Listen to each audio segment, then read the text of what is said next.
Bismillahirrahmanirrahim. Assalamualaikum warahmatullahi wabarakatuh. Perkenalkan, nama saya Anis Linda Alfiani dari jurusan Ekonomi Syariah kelas 4B dengan NIM 2214169. Saya di sini untuk mempresentasikan hasil dari artikel saya yang berjudul Analisis Pengaruh Jumlah Penduduk dan Inflasi Terhadap Pendapatan Asli Daerah (PAD) di Provinsi Sumatera Selatan pada tahun 2004 sampai 2018. Salah satu upaya guna melihat kemampuan daerah dari segi keuangannya yaitu melalui komposisi penerimaan daerah.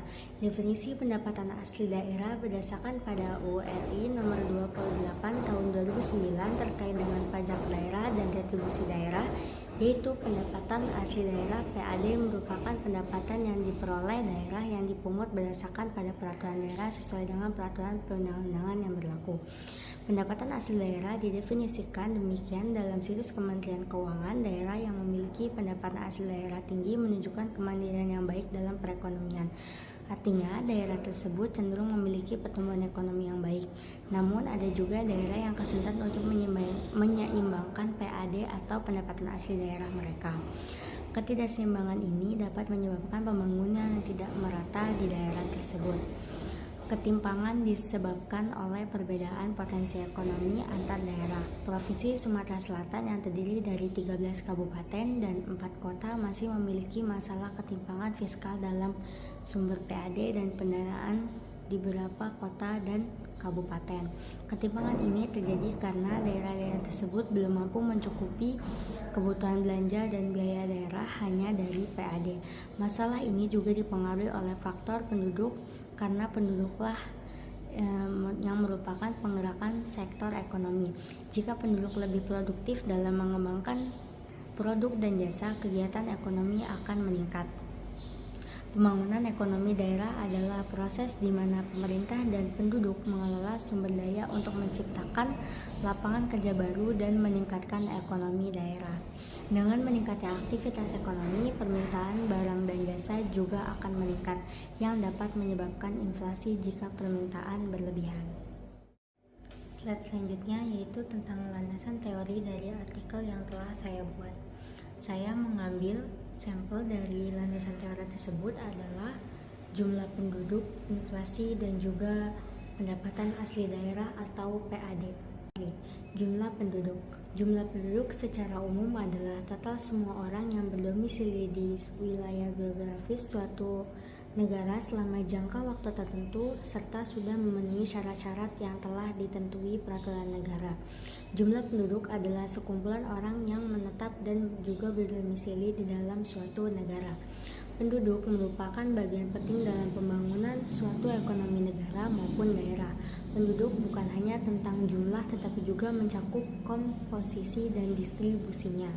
Jumlah penduduk yang besar jika tidak seimbang dan daya tampung lingkungan masyarakat, sebaliknya jumlah penduduk yang besar merupakan modal penting bagi pembangunan dan kehidupan nasional.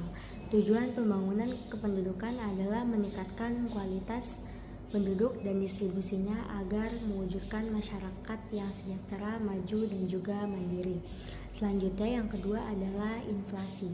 Inflasi merupakan kenaikan harga barang dan jasa secara umum dan terus-menerus dalam jangka waktu tertentu. Inflasi juga dapat mempengaruhi daya beli masyarakat. Dampaknya pada PAD adalah inflasi dapat mempengaruhi PAD secara tidak langsung. Jika inflasi terlalu tinggi, daya beli masyarakat akan menurun dan yang berarti konsumsi akan berkurang. Ini dapat mengurangi pendapatan dari pajak penjualan dan juga jasa. Yang ketiga ada pendapatan asli daerah atau PAD. Menurut Warsito, pendapatan asli daerah adalah pendapatan yang bersumber dari dan dipungut sendiri oleh pemerintah daerah. Sumber PAD terdiri dari pajak daerah, retribusi daerah, laba dan badan usaha milik daerah atau BUMD, dan pendapatan daerah lainnya yang sah. Keterkaitannya jumlah penduduk dan PAD yaitu ketika besarnya pendapatan dapat dipengaruhi oleh jumlah penduduk. Jika jumlah penduduk meningkat, maka pendapatan juga akan meningkat. tetapi pertumbuhan penduduk selalu berbanding lurus dengan peningkatan PAD. Ini bisa jadi beberapa faktor, salah satunya adalah inflasi.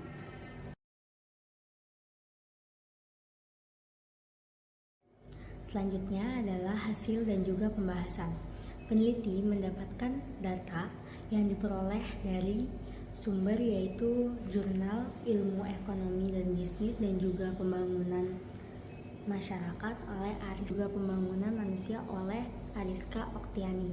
Dalam jurnal tersebut, peneliti mendapatkan data yang berjudul Jumlah Penduduk dan Inflasi terhadap Pendapatan Asli Daerah, yang mana variabel bebasnya adalah jumlah penduduk sebagai X1 atau variabel bebas 1 dan juga inflasi sebagai variabel bebas 2 ataupun X2, lalu variabel terikat Y yaitu pendapatan asli daerah.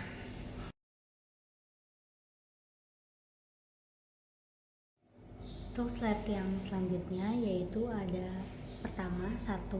Uji asumsi klasik A. Multikolinearitas. Secara keseluruhan, tabel ini menunjukkan hubungan yang kuat antara jumlah penduduk dan pendapatan asli daerah, di mana peningkatan jumlah penduduk secara signifikan berkorelasi dengan peningkatan PAD.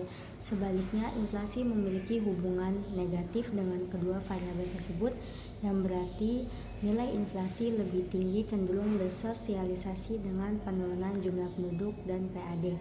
Ini menunjukkan bahwa dalam konteks penelitian ini, faktor inflasi mungkin memiliki dampak yang merugikan terhadap pertumbuhan ekonomi daerah, sementara pertumbuhan penduduk dapat menjadi peningkatan pendapatan asli daerah. B. Yaitu normalitas. Histogram ini menunjukkan bahwa model regresi adalah model yang cukup baik untuk data. Residual juga terdistribusi secara normal secara perkiraan, dan juga mean residual mendekati nol. Ini menunjukkan bahwasanya model tidak over atau under predicting. Berarti model tersebut memiliki performa yang baik dan dapat diandalkan untuk prediksi. Bagian C yaitu ada linearitas dari jumlah penduduk X1 dan inflasi X2. Secara keseluruhan, diagram ini memberikan gambaran tentang hubungan antara jumlah penduduk dan juga inflasi yang menunjukkan adanya korelasi yang lemah antara kedua variabel tersebut. Lalu untuk pendapatan asli daerah yaitu variabel terikat Y, berdasarkan gambar di atas dapat dikatakan bahwasanya pendapatan asli daerah mengalami peningkatan yang lebih besar dan pola peningkatannya mungkin lebih besar seiring berjalannya waktu atau dengan daerah-daerah yang lebih berkembang. Bagian D yaitu ada heteroskedastisitas. Berdasarkan gambar atau grafik scatter plot menunjukkan bahwasanya angka menyebar secara acak di atas maupun di bawah, maka dapat disimpulkan tidak terjadinya heteroskedastisitas. Bagian E yaitu autokorelasi. Tabel di atas merupakan salah satu tabel uji umum yang bernama uji Dewey atau Durbin-Watson yang digunakan untuk mendeteksi autokorelasi. Nilai Dewey yang mendekati 2 antara 1,5 hingga 2,5 menunjukkan bahwasanya hanya sedikit autokorelasi dalam residu model. Nilai Dewey yang sangat rendah di bawah 1,5 atau sangat tinggi di atas 2,5 menggambarkan adanya autokorelasi. Dapat disimpulkan dari hasil tersebut bahwasanya hasil Dewey senilai 1,717568 yang berarti tidak terdapat autokorelasi. Nomor 2 yaitu ada global test. Berdasarkan perhitungan di atas, diketahui F hitung senilai 157,5376 dan F table senilai 3,89. Berarti nilai F hitung lebih besar daripada F table. Maka dapat disimpulkan HO ditolak, artinya terdapat pengaruh yang signifikan antara jumlah penduduk X1 dan inflasi X2 secara bersama-sama terhadap pendapatan asli daerah PAD Y di Sumatera Selatan. Nomor 3 ada individual test. Berdasarkan tabel koefisien di nilai perhitungan sebelumnya, nilai T hitung adalah variabel jumlah penduduk X1 sebesar 13,886 dan T-tabel sebesar 2,179. Karena nilai T hitung lebih besar daripada T-tabel, maka dapat disimpulkan bahwasanya HO ditolak dan HA diterima. Artinya terdapat pengaruh yang signifikan jumlah penduduk X1 terhadap pendapatan asli daerah PAD X2. PAD Y. Sedangkan T-tabel inflasi X2 sebesar 0,785 dan T-tabel sebesar 2,179 karena hasil T hitung inflasi 0,785 lebih kecil daripada T-tabel, maka dapat disimpulkan bahwa HO diterima dan HA ditolak, yang artinya tidak terdapat pengaruh yang signifikan antara inflasi X2 dan juga pendapatan asli daerah PAD Y. Baiklah, selanjutnya adalah persamaan regresi linear berganda. Dari persamaan tersebut diperoleh konstanta sebesar minus 11.048.128,06. Ini menunjukkan bahwa jika jumlah penduduk dan inflasi sama dengan 0, maka pendapatan asli daerah Provinsi Sumatera Selatan akan berkurang sekitar 11.048.812,6%. Koefisien regresi atau variabel X1 jumlah penduduk adalah 1699,22 dan bernilai positif, yang berarti setiap kenaikan jumlah penduduk sebesar 1% akan meningkatkan PAD sebesar 1699,22%. Koefisien regresi X2 inflasi adalah sebesar 105.266,92, yang berarti setiap kenaikan inflasi sebesar 1% akan meningkatkan PAD sebesar 105.266,92%. Selanjutnya adalah koefisien determinasi. R pangkat 2 diperoleh sebesar 0,957. Berdasarkan tabel regression statistik, didapatkan nilai R sebesar 0,957. Hal ini menunjukkan bahwa persentase pengaruh jumlah penduduk dan inflasi terhadap turun atau naiknya pendapatan asli daerah yaitu sebesar 95,70%, sedangkan sisanya dipengaruhi oleh variabel lain di luar model regresi. Slide terakhir yaitu kesimpulan. Berdasarkan hasil penelitian dan pembahasan, maka kesimpulan dari hasil penelitian saya adalah: 1. Berdasarkan uji T atau individual test diperoleh nilai T hitung variabel jumlah penduduk X1 sebesar 13.886 dan T-tabel 2,179. Karena nilai T hitung lebih besar daripada T-tabel, maka dapat disimpulkan bahwasanya HO ditolak dan HA diterima.